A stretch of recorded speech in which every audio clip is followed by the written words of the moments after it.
প্রিয় দর্শক, আসসালামু আলাইকুম। আপনারা জানেন গতকাল জামাত ইসলামের পক্ষ থেকে নির্বাচনী ইস্তেহার ঘোষণা করা হয়েছে।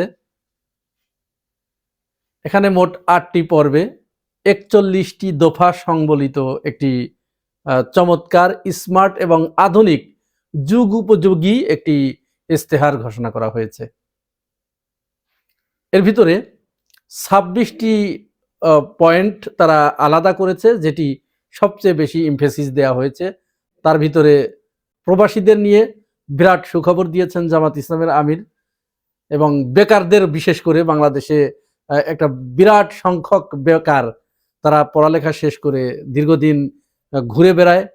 এই যে বেকারত্ব, এর যে অভিশাপ, এইটা থেকে মুক্তি কিভাবে পাওয়া যায়, তার জন্য তারা বেকার ভাতা মাত্র ২ বছরের জন্য, এটি খুবই যুগোপযোগী একটি সিদ্ধান্ত। যেহেতু দীর্ঘদিন ধরে যদি এটি দেয়া হতে থাকে, তাহলে কিন্তু মানুষের আর ওইটার কাজের প্রতি মানুষের আগ্রহ হারিয়ে যায়। তো যতদিন তারা কর্মসংস্থানের ব্যবস্থা না করতে পারে, ততদিন তাদের একটা বেকার ভাতা দেওয়ার ব্যবস্থা করা হয়েছে। তো সব মিলে বিশ্লেষক মহল এবং রাজনৈতিক বিশ্লেষকরা বলছেন যে জামাত ইসলামের এই ইস্তেহার এত বেশি যুগ উপযোগী এবং সময় উপযোগী হয়েছে এবং আধুনিক, স্মার্ট হয়েছে, এর সমকক্ষ, এর চেয়ে ভালো আর ইস্তেহার হয় না। বিএনপি যদিও এখনো দেয় নাই, সামনে দেবে হয়তো, এটি দেখে তারা এখান থেকে শিক্ষা নিয়ে দেবে। তো বিএনপির ইস্তেহার দেখলে পরেই বোঝা যাবে তখন, এবং তুলনা করা যাবে। যাই হোক, আমার আলোচনা আজকে এই বিষয়ে নয়। আমি আজকে একটি অন্য রকম একটি বিষয়ে আলাপ করতে চাই। আমার এই বক্তব্য যদি জামাত ইসলামের কোনো ঊর্ধ্বতন নেতৃবৃন্দ শুনে থাকেন, বা কোনো দায়িত্বশীল যদি শুনে থাকেন, আপনারা নিজেরা এটি ভাববেন এবং কেন্দ্রে এটি পৌঁছানোর ব্যবস্থা করবেন। কারণ আজ কয়েকদিন ধরে আমার কাছে ২টি কেন্দ্র থেকে বিভিন্নভাবে মেসেজ করা হচ্ছে, এবং আমি ক্রস চেকিং করেছি। ক্রস চেকিং করে আমি এটি সত্যতা পেয়েছি। আমি প্রথমেই আসি রাজবাড়ী ২ আসন, পাংশা এবং বালিয়াকান্দি নিয়ে, যেটি গঠিত। এখানে জোটের পক্ষ থেকে এনসিপিকে এই আসনটি ছেড়ে দেওয়া হয়েছে। এখানে সৈয়দ জামিল, তিনি আমাদের বন্ধু মানুষ, উনি লেখক মানুষ, কবি সাহিত্যিক, খুব উচ্চ মার্গের কবি তিনি, এবং দীর্ঘদিন ধরে তিনি ফ্যাসিবাদের বিরুদ্ধে, জালিমের বিরুদ্ধে, শেখ হাসিনার স্বৈরাচারের বিরুদ্ধে এত বলিষ্ঠ ভাষায় কবিতা লিখেছেন, যা অন্য কারো পক্ষে সম্ভব নয় বাংলাদেশে। আমরা তার সাক্ষী। তো সৈয়দ জামিল হয়তো ওখানে একটু অপরিচিত, যেহেতু তিনি ঢাকায় থাকেন, এবং কবি সাহিত্যিকরা সাধারণত একটু উচ্চ মার্গের চিন্তা ভাবনা করে, যেটি অন্যদের সাথে কখনোই মিলবে না, অন্যের চিন্তা চেতনার সাথে। যেমনটি কাজী নজরুল ইসলামের চিন্তার সাথে তৎকালীন আলেম সমাজের চিন্তা চেতনা মেলে নাই, যার কারণে তারা কিন্তু কাজী নজরুল ইসলামকে কাফের ফতোয়া দিয়েছিল। পরবর্তীতে কাজী নজরুল ইসলামের কাছে তারা ক্ষমা চেয়েছে। আল্লামা ইকবালকেও আলেম সমাজ একসময় কাফের ফতোয়া দিয়েছিল, তার কাছেও কিন্তু আলেম সমাজ পরবর্তীতে ক্ষমা চাইতে বাধ্য হয়েছে, পরে যখন তারা বুঝতে পেরেছে। এরা বুঝতে পারে, কিন্তু কবিরা যেটা বুঝতে পারে তার ১০০ বছর পরে গিয়ে তারা বুঝতে পারে। যাই হোক, সৈয়দ জামিলের কিছু কথাবার্তা শুনে ওই এলাকার জামাত ইসলামের যে সমস্ত কর্মী সমর্থকেরা আছেন, তারা তাকে ভোট দিবেন না। যে একজন নাস্তিক মানুষ, তারা ভোট দিবেন না তাকে। নাস্তিককে কি করে ভোট দিব আমরা? কিন্তু আমরা তার সাক্ষী, তার সাথে আমরা যারা চলেছি, আমরা জানি যে তিনি ভিতরে কতটা ইসলাম লালন করেন, তিনি কতটা ইসলামপন্থী। তার ইসলাম পন্থা অনুধাবন করতে হলে, বুঝতে হলে ২-৪ পৃষ্ঠা বই পড়ে এটা বোঝা সম্ভব নয়।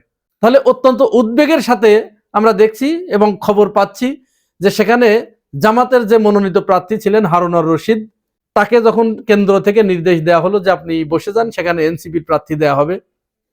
এখন শোনা যাচ্ছে হারুনুর রশিদ বিএনপির যিনি বিদ্রোহী প্রার্থী সেখানে রয়েছেন, নাসিরুল হক সাবু, তার সাথে ঘুডু করে তার সাথে নির্বাচনের ব্যবস্থা করছেন। এবং আমি কয়েকজনের সাথে কথাও বলেছি, জামাতের কিছু কর্মীদের সাথে, তাদের কথা যে আমরা নাস্তিককে কেন ভোট দেব। তো ভাই, নাস্তিককে যদি তুমি ভোট না দাও, তোমার আমির সাহেব তাদের সাথে যখন এই জোটটা করেছিল, এই সন্ধিটা করেছিল, এইটা তোমাদের হুঁশ ছিল না? আর তোমরা কোন সে কি হয়ে পড়েছো যে তোমরা কেন্দ্রের হুকুম অমান্য করে, কেন্দ্রের নির্দেশ অমান্য করে বিএনপির বিদ্রোহী প্রার্থীর সাথে সেখানে নির্বাচনে অংশগ্রহণ করতে যাও। এরকম চরম মূর্খতা যদি আপনারা ওইখানে করেন, তাহলে এর জন্য কিন্তু চরম খেসারত দিতে হবে আপনাদের।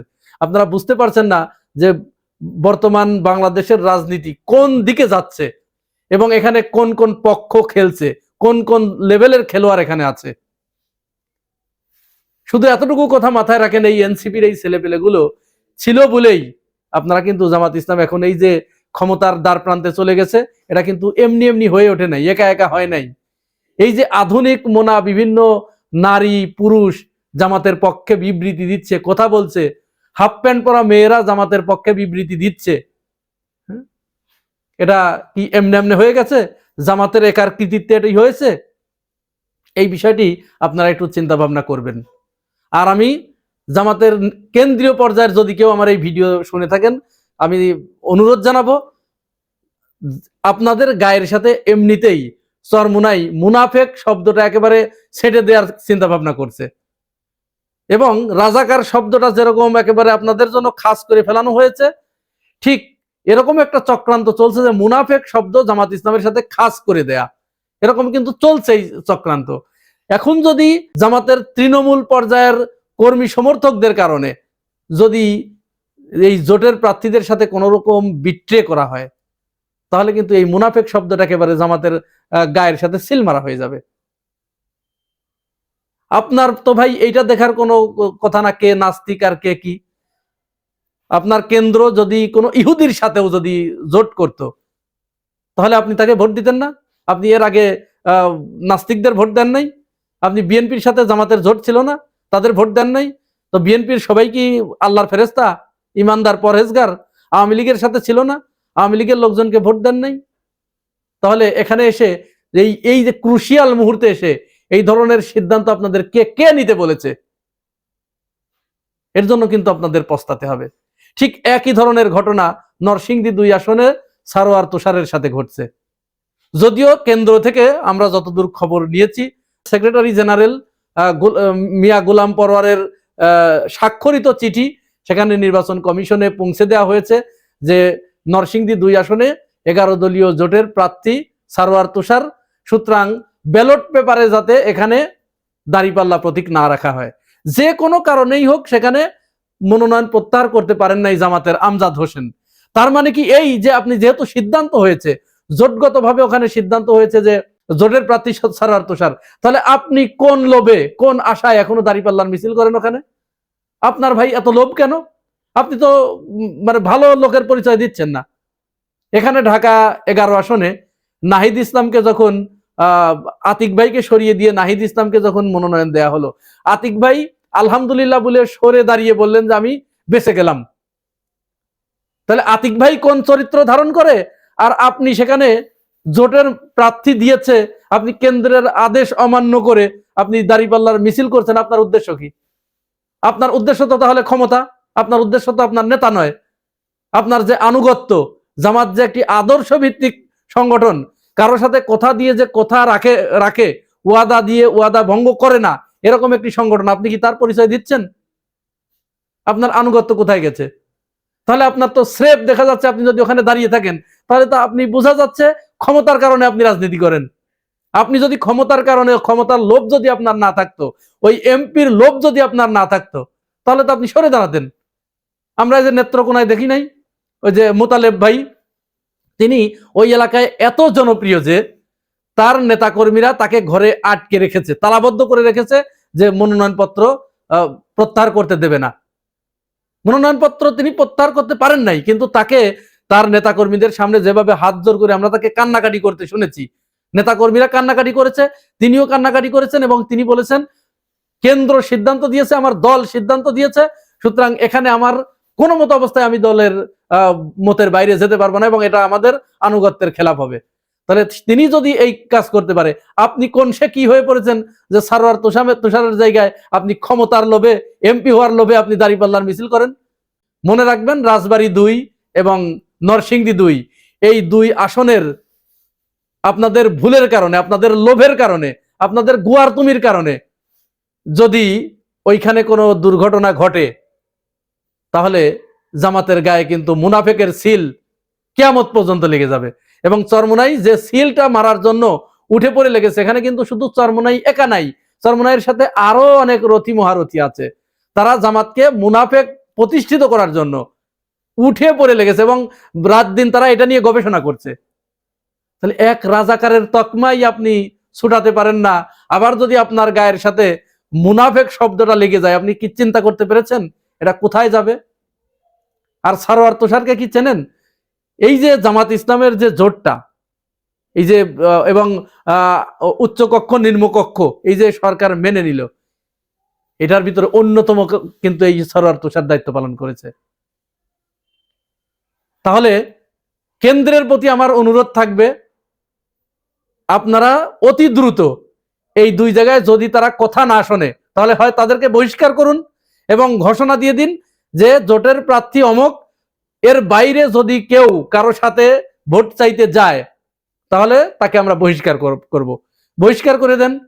আর যারা তৃণমূলের নেতাকর্মী আছেন তারা, আপনারা, জামাত ইসলাম তো সেই দল নয় যে ব্যক্তির রাজনীতি করে, তারা তো আল্লাহর জন্য রাজনীতি করে, তাহলে তাদের নেতার আনুগত্য করতে হবে।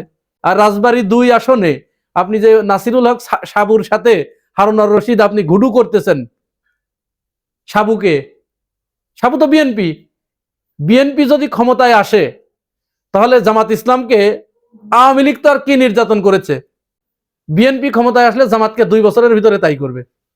সুতরাং ভেবে চিন্তে সিদ্ধান্ত নিন। আপনাদের কারণে যদি কেন্দ্র বিপদে পড়ে, শফিকুর রহমান তিনি সমস্ত মানুষকে একত্রিত করে, তিনি যে একজন মানে আমানতদার, তিনি যে একজন ওয়াদা রক্ষাকারী মানুষ, এটি যে প্রতিষ্ঠিত হয়েছে এবং তার এই ইমেজের কারণেই কিন্তু আজ সারা বাংলাদেশের শিক্ষিত মানুষগুলো, যারা কোনোদিন কল্পনাও করতে পারেন নাই যে এরা জামাত ইসলামের পক্ষে কথা বলবে, তারা আজ শফিকুর রহমানের কাছে এসেছে, তার আশেপাশে তারা ভিড় করেছে শুধুমাত্র কিন্তু তার আমানতদারিতার কারণে।